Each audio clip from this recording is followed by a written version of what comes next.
Kung ang iyong paa ang siyang dahilan ng iyong pagkakasala, putulin mo't itapon. Mabuti pa sa'yo pumasok ng isang pilay sa buhay na walang hanggan, kaysa may dalawang paa na ibulid sa apoy na walang hanggan.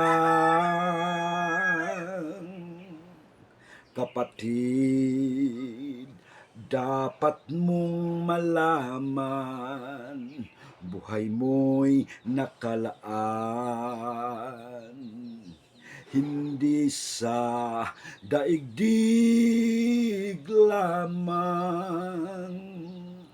kundi higit na nakalaan sa Panginoon mapagmahal. Dinggin mo siya't purihin, salita niyang banal tuparin, upang buhay na walang hanggan ay iyong kakamti. Kung ang iyong kamay ang siyang dahilan ng iyong pagkakasala, putulin mo't itapon. Mabuti pa sa'yo pumasok ng isang pingkaw sa buhay na walang hanggan, kaysa may dalawang kamay na ibulid sa apoy na walang hanggan.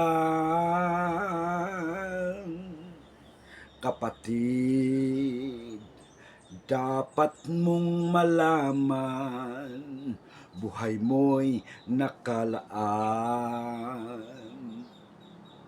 Hindi sa daigdig lamang, kundi higit na nakalaan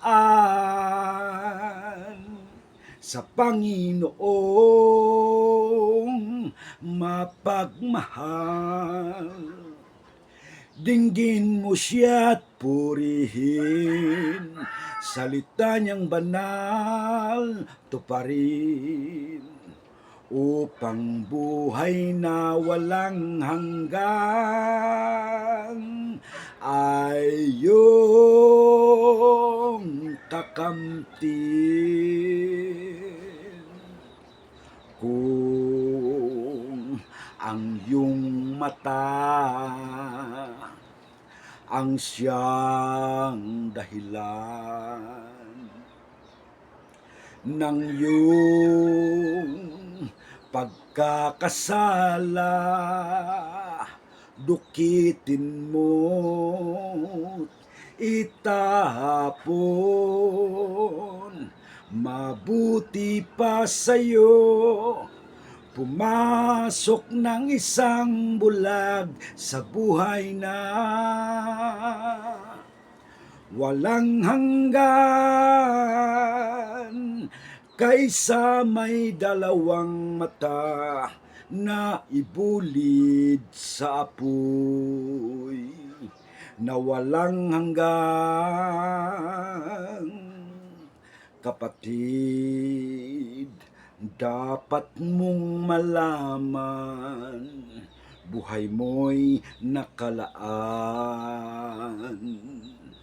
hindi sa daigdig lamang, kundi higit na nakalaan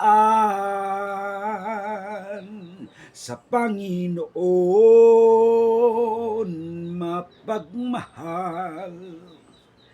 Dinggin mo siya't purihin, salita niyang banal tuparin, upang buhay na walang hanggan